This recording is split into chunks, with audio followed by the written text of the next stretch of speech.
প্রিয় ভাইরা, গুরুত্বপূর্ণ একটা প্রশ্ন। ইসলামী ব্যাংক বলতে বাংলাদেশে এখন অনেকগুলো ইসলামী ব্যাংক আছে। এই ইসলামী ব্যাংকগুলোতে টাকা রেখে আমরা তার লভ্যাংশ ভোগ করতে পারবো কি না, এই বিষয়ে ওলামায়ে কেরামের একাধিক মত আছে। কিছু ওলামায়ে কেরামের গবেষণা অন্তে তারা বলেন যে ইসলামী ব্যাংকগুলো আমাদের দেশের পরিসরে কেন্দ্রীয় ব্যাংকের অধীনে থাকতে হয়, দেশের প্রচলিত নিয়মকানুন মেনে চলতে হয়, যার কারণে এবং অনেক ক্ষেত্রে সদিচ্ছার অভাব বা ঘাটতি থাকার কারণে পরিপূর্ণ ইসলামিক না।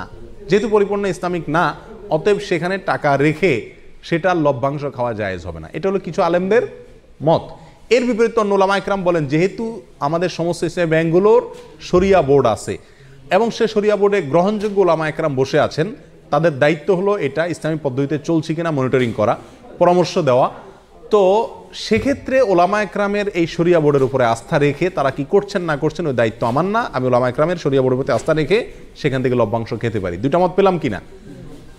এই দুই মতকে সমন্বয় করে একটা তৃতীয় মত দেই আমি আপনাদের। সেটা হলো ইসলামী ব্যাংকগুলোতে টাকা জমা রাখা এক জিনিস, আর সেখানে বিভিন্ন মেয়াদে কিস্তিতে টাকা রেখে লাভ খাওয়া আরেক জিনিস। ইসলামী ব্যাংকগুলোতে টাকা রাখা শুধু জায়েজই নয়, বরং জরুরি এবং উত্তম, এবং একজন মুমিন হিসেবে আমরা বাধ্য টাকা জমা রাখা যে কোনো ইসলামী ব্যাংকে। কেন? কারণ সুদী ব্যাংকে আমি টাকা জমা রাখলে কেমন যেন তাদেরকে সুদী কারবারে কি করলাম, সহায়তা করলাম। আমার এই টাকাটা পেয়ে তারা সুদে সহায়তা করবে। ইসলামী ব্যাংকগুলো আর কিছু করুক আর না করুক, একটা কাজ তো তারা করবে, সেটা কি? আমার এই টাকাটা নিয়ে সুদ যে হারাম, এই একটা কনসেপ্ট ইসলামী ব্যাংকগুলো বাংলাদেশে বিস্তার করছে কি করে নেই? অন্য ব্যাংকগুলোতেও বলে কয়ে ঘুষ দিয়ে ঘোষণা দিয়ে কি দেয়, সুদ দেয়।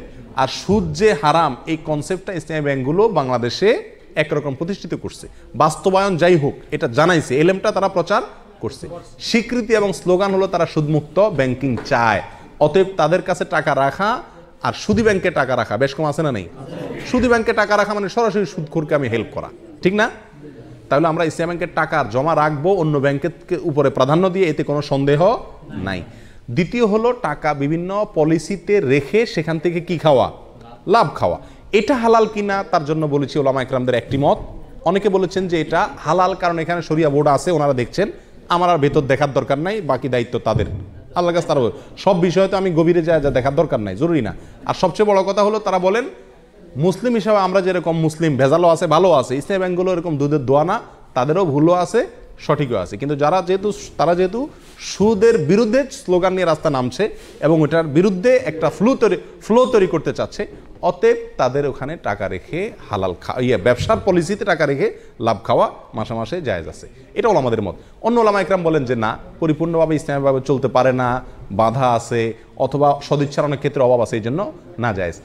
এক্ষেত্রে আমি বলবো তৃতীয় মতটি, সেটা হলো যদি আপনার বিকল্প কোনো পথ খোলা থাকে, তাহলে আপনি এই ব্যাংকে টাকা রেখে লাভ খাওয়ার চাইতে সরাসরি ব্যবসা করুন, সেটা সবচেয়ে নিরাপদ এবং ভালো, সন্দেহ থেকে দূরে থাকলেন। আর যদি অন্য কোনো সমস্ত উপায়গুলো বন্ধ হয়ে যায়, তাহলে ইনশাআল্লাহ বিদিনিল্লাহ এটা পরিপূর্ণ হারাম হবে না। আল্লাহু আলাম।